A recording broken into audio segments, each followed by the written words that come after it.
Lord spoke to Moses in the desert of Sinai in the first month of the second year after they came out of Egypt. He said, "Have the Israelites celebrate the Passover at the appointed time. Celebrate it at the appointed time at twilight on the 14th day of this month, in accordance with all of its rules and regulations."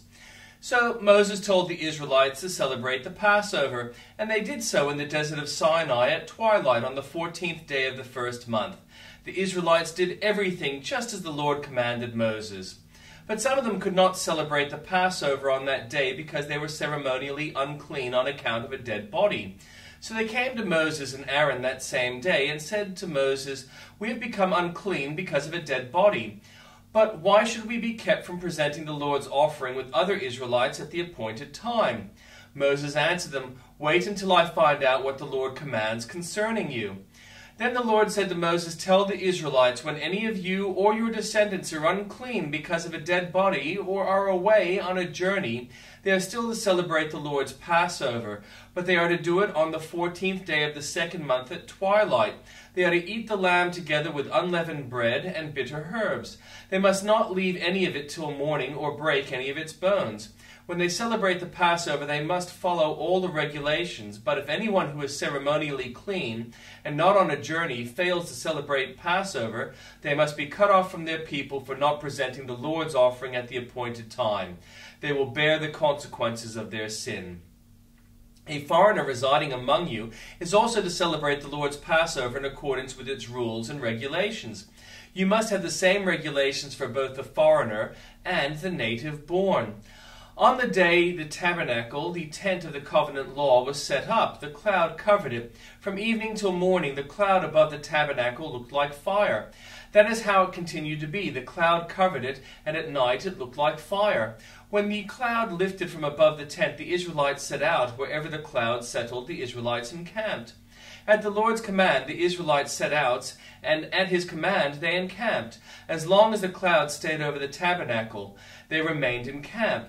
When the cloud remained over the tabernacle a long time, the Israelites obeyed the Lord's order and did not set out. Sometimes the cloud was over the tabernacle only a few days at the Lord's command. They would encamp, and then at his command they would set out. Sometimes the cloud stayed only from evening till morning, and when it lifted in the morning, they set out. Whether by day or by night, whenever the cloud lifted, they set out.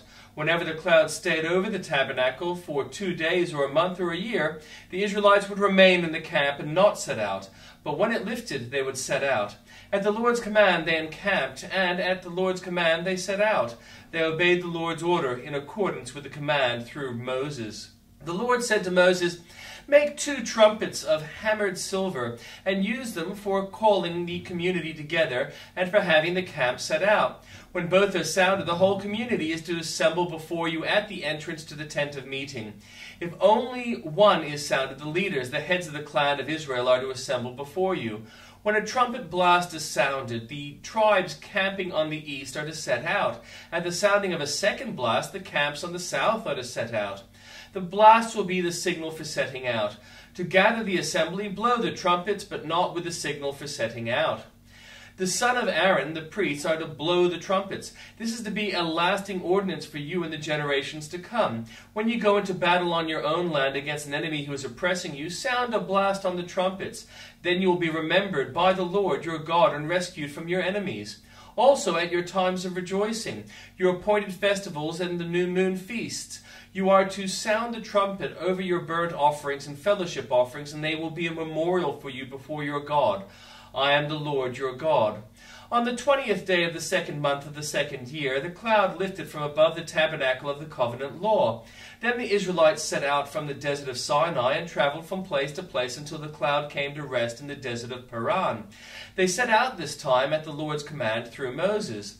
The divisions of the camp of Judah went first. Under their standard, Nahshon, son of Amminadab, was in command. Nathanael, son of Zuar, was over the division of the tribe of Issachar. And Eliab, son of Helon, was over the division of the tribe of Zebulun.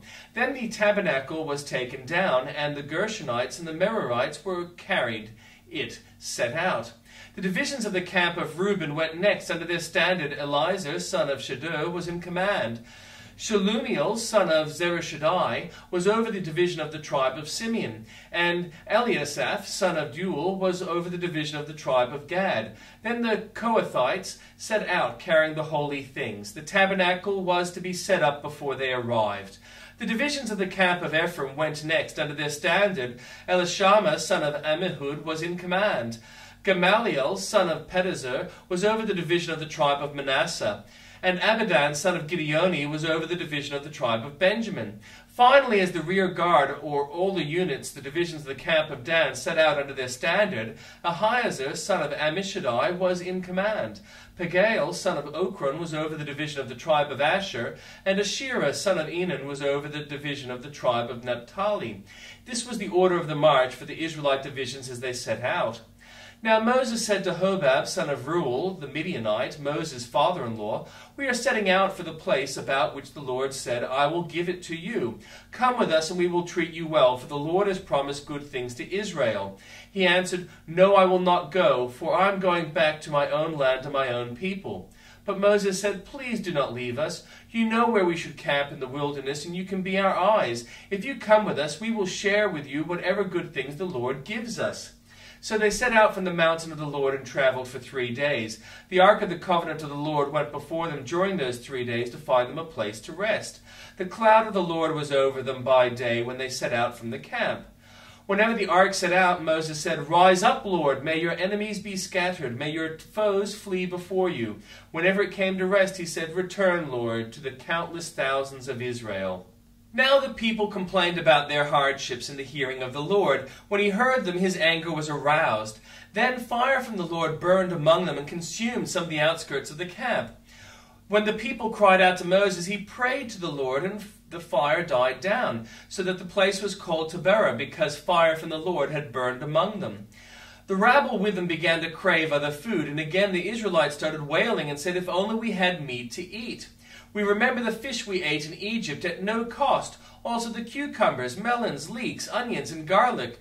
But now we have lost our appetite. We never see anything but this manna." The manna was like coriander seed and looked like resin. The people went around gathering it and then ground it in a hand mill or crushed it in a mortar.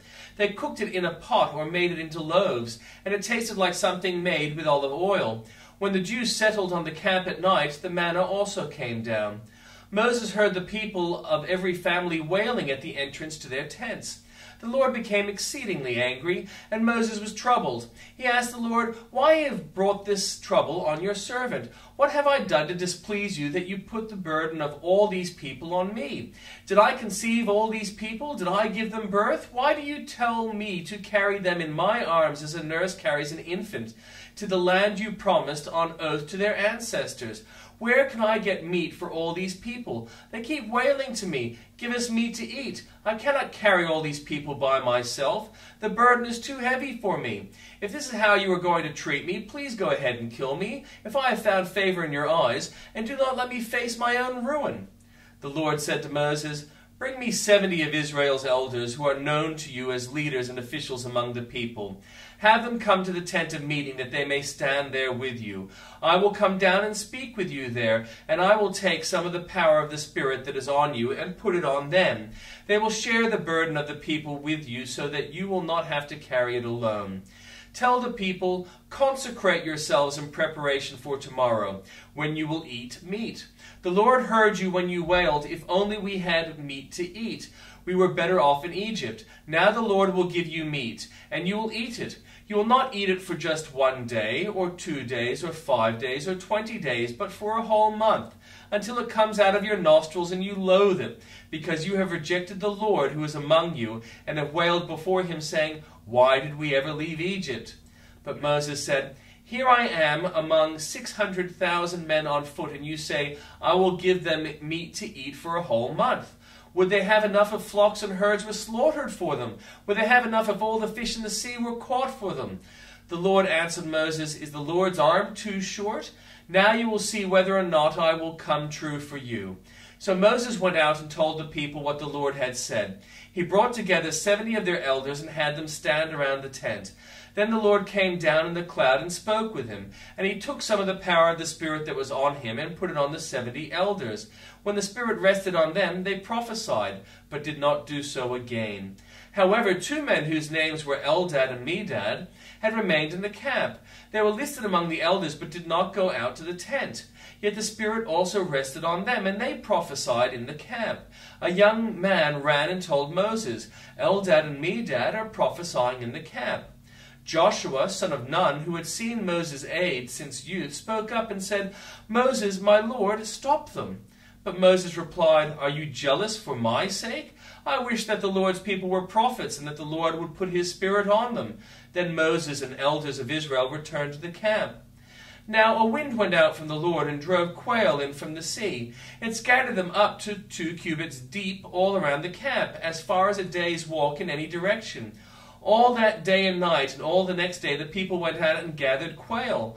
No one gathered less than 10 homers. Then they spread them out around the camp. But while the meat was still between their teeth, and before it could be consumed, the anger of the Lord burned against the people, and he struck them with a severe plague. Therefore the place was named Kibroth Hattaavah, because they were buried, the people who had craved other food. From Kibroth Hattaavah the people traveled to Hazeroth and stayed there. And the New Testament reading. They went across the lake to the region of Gerasenes. When Jesus got out of the boat, a man with an impure spirit came from the tombs to meet him. This man lived in the tombs, and no one could bind him any more, not even with a chain, for he had often been chained hand and foot. But he tore the chains apart and broke the iron on his feet. No one was strong enough to subdue him. Night and day among the tombs and in the hills he would cry out and cut himself with stones. When he saw Jesus from a distance, he ran and fell on his knees in front of him. He shouted at the top of his voice, What do you want with me, Jesus, Son of the Most High God? In God's name, don't torture me. For Jesus had said to him, Come out of this man, you impure spirit. Then Jesus asked him, What is your name? My name is Legion, he replied, for we are many. And he begged Jesus again and again not to send them out of the area. A large herd of pigs was feeding on the nearby hillside. The demons begged Jesus, Send us among the pigs, allow us to go into them. He gave them permission, and the impure spirits came out and went into the pigs. The herd, about 2,000 in number, rushed down the steep bank into the lake and were drowned. Those tending the pigs ran off and reported this in the town and countryside, and the people went out to see what had happened. When they came to Jesus, they saw the man who had been possessed by the legion of demons sitting there, dressed and in his right mind, and they were afraid. Those who had seen it told the people what had happened to the demon-possessed man, and told about the pigs as well. Then the people began to plead with Jesus to leave their region.